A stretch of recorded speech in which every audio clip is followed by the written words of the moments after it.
Bonjour et bienvenue pour cette présentation du scooter électrique Rider 5000 watts 125. Comme son nom l'indique, c'est un scooter équivalent 125, un scooter électrique. Donc un scooter électrique équivalent 125, c'est comme pour les 125 thermiques, ça veut dire que c'est accessible bien entendu à tous les titulaires du permis de conduire, enfin des permis de conduire maintenant, moto, puisqu'il y a plusieurs niveaux de permis de moto, et également c'est accessible à tous les titulaires d'un permis B, qui ont donc 2 ans de permis à leur actif et qui ont passé également la formation 125, c'est une formation de 7 heures. Voilà. Donc scooter électrique 125, c'est une exclusivité Goderoo, c'est notre marque Rider, avec, on va voir pas mal d'avantages qui viennent à la fois de la motorisation électrique, et également de la possibilité de dépasser les sacro-saints 45 km/h qui nous limite lorsqu'on est sur un équivalent 50 cm3. Alors, pour commencer par le moteur, directement, c'est un moteur intégré à la roue arrière qui présente l'avantage de ne pas avoir donc, de courroie, pas de chaîne, donc pas de système de transmission. Donc ça veut dire beaucoup moins de soucis, beaucoup moins d'entretien au niveau de la partie motorisation et notamment la partie transmission. Frein à disque, vous le voyez, frein à disque à l'arrière, et c'est également le cas à l'avant, et c'est un freinage coordonné, un freinage couplé, c'est-à-dire que lorsque vous freinez de l'arrière ou de l'avant, il y a également une pression qui est exercée sur l'autre frein pour avoir un freinage plus efficace, et ça c'est notamment lié à la norme Euro 4 qui concerne tous les véhicules de cylindrée équivalente à 125 cm3. C'est un scooter, nous, qu'on aime particulièrement, déjà parce qu'il a un look sympa pour un scooter électrique. Et c'est vrai que les scooters électriques, jusqu'ici, notamment les gros, les puissants, avaient tendance à être un peu monolithiques. Certaines marques, pour ne pas nommer, ont proposé des scooters, des appareils électriques un peu carrés, un peu imposants, et celui-ci est plutôt fluide dans sa ligne, relativement léger, puisqu'on a un engin de 98 kg, ce qui est bien moins que la plupart des scooters thermiques 125, et donc assez maniable. En termes d'espace pour les jambes, ça va pour tous les gabarits. On a essayé avec des conducteurs qui faisaient 1m85, 1m90, ça passe. Et puis également pour des personnes beaucoup plus petites, on est à l'aise dans les deux cas de figure. Alors moteur électrique qui s'actionne très simplement, classiquement en tournant l'interrupteur. Et je vais vous montrer le magnifique affichage digital. Donc c'est un peu disco, c'est un peu boîte de nuit sur l'affichage, puisque vous voyez que c'est multicolore. Alors là, la roue est dans le vide, donc je vais tourner la poignée d'accélération. Vous allez voir que ça monte très très vite. Donc c'est pas évidemment représentatif de l'accélération quand on est sur la route, mais ça vous donne une idée de la puissance et du couple immédiat qu'on peut avoir quand on est sur de l'électrique. Allez, c'est parti.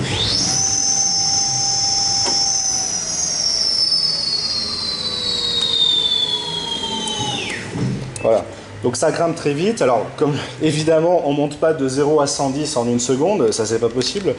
Par contre, on a quand même des accélérations qui sont largement supérieures à ce que l'on peut trouver dans le domaine du 125 thermique.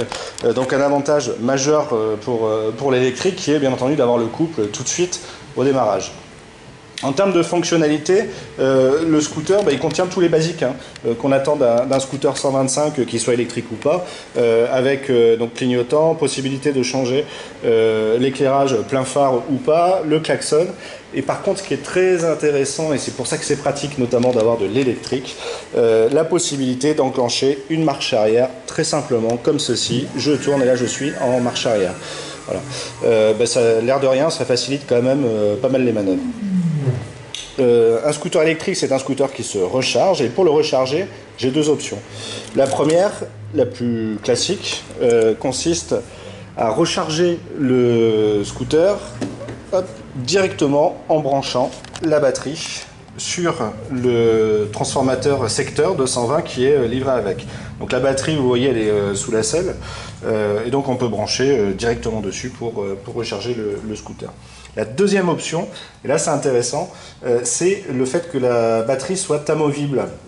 Alors elle est amovible, ça ne veut pas dire qu'elle est légère et facile à transporter, mais on peut tout à fait l'extraire et l'emmener à la maison ou au bureau si on a besoin de la recharger.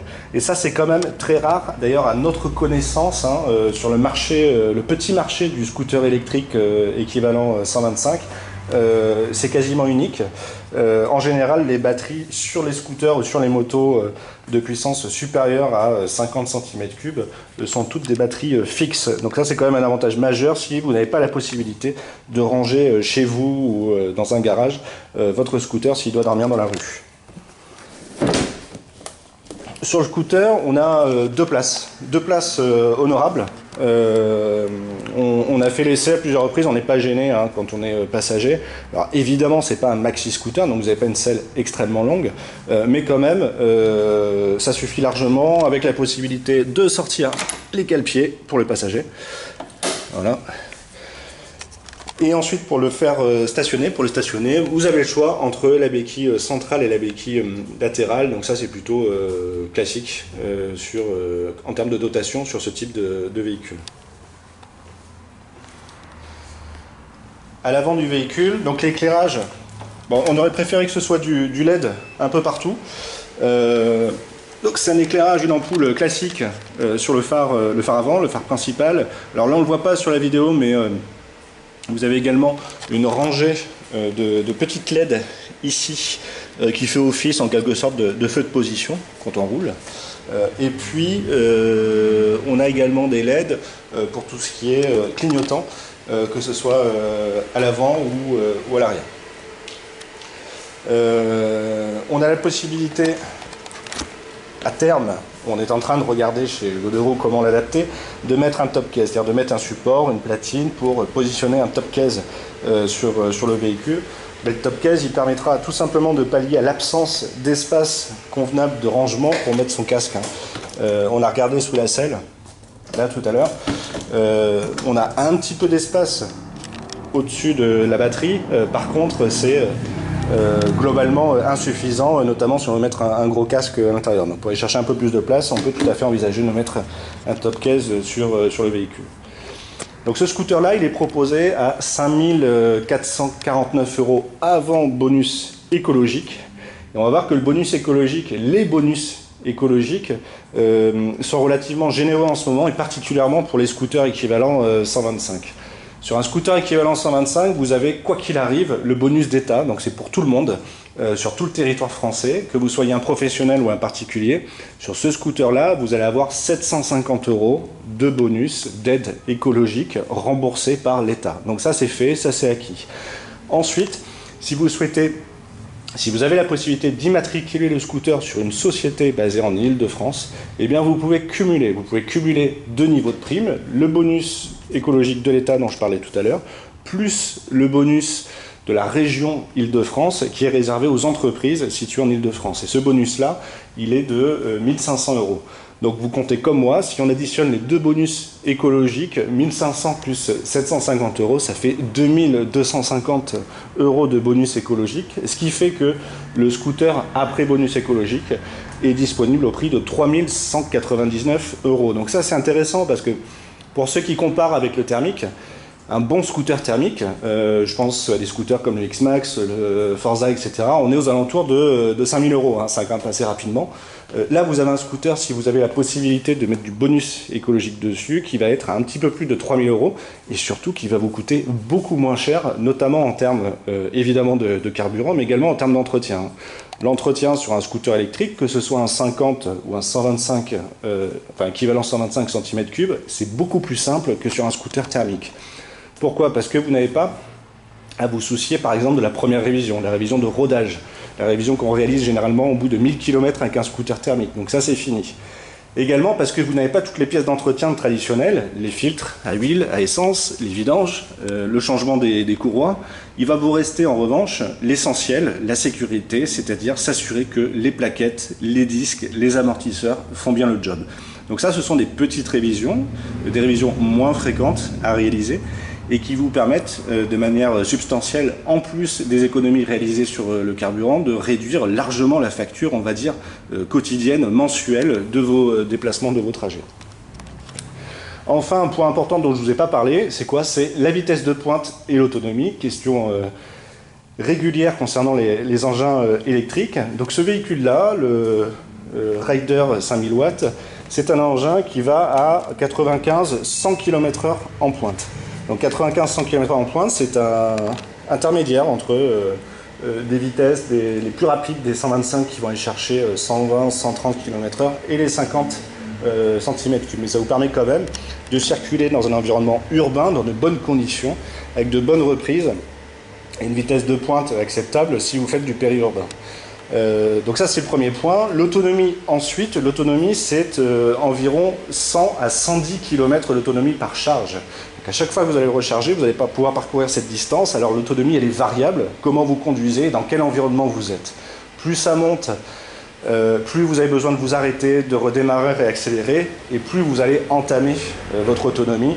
Donc on sera, on va dire, dans le pire des scénarios, sur quelque chose qui va être de l'ordre de 90 km d'autonomie réelle si vous êtes chargé, avec pas mal de relief à franchir et beaucoup de feux rouges également sur lesquels vous vous arrêtez. Et comme je le disais, on a la possibilité de recharger le scooter soit directement en le branchant à une prise de 120, soit en enlevant la batterie, en l'extrayant pour aller le recharger à la maison ou au bureau. Voilà, la batterie, enfin son espérance de vie, c'est-à-dire combien de temps elle peut durer.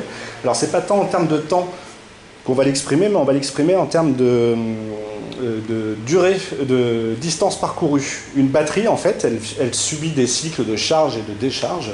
Et en fait, on calcule en nombre de kilomètres parcourus. Et à ce jeu-là, ce scooter-là a une espérance de vie, en tout cas sa batterie, de 50 000 km. 50 000 km, c'est une dizaine d'années d'utilisation moyenne. Donc il faudra se soucier du changement de la batterie quand on aura parcouru environ 50 000 km.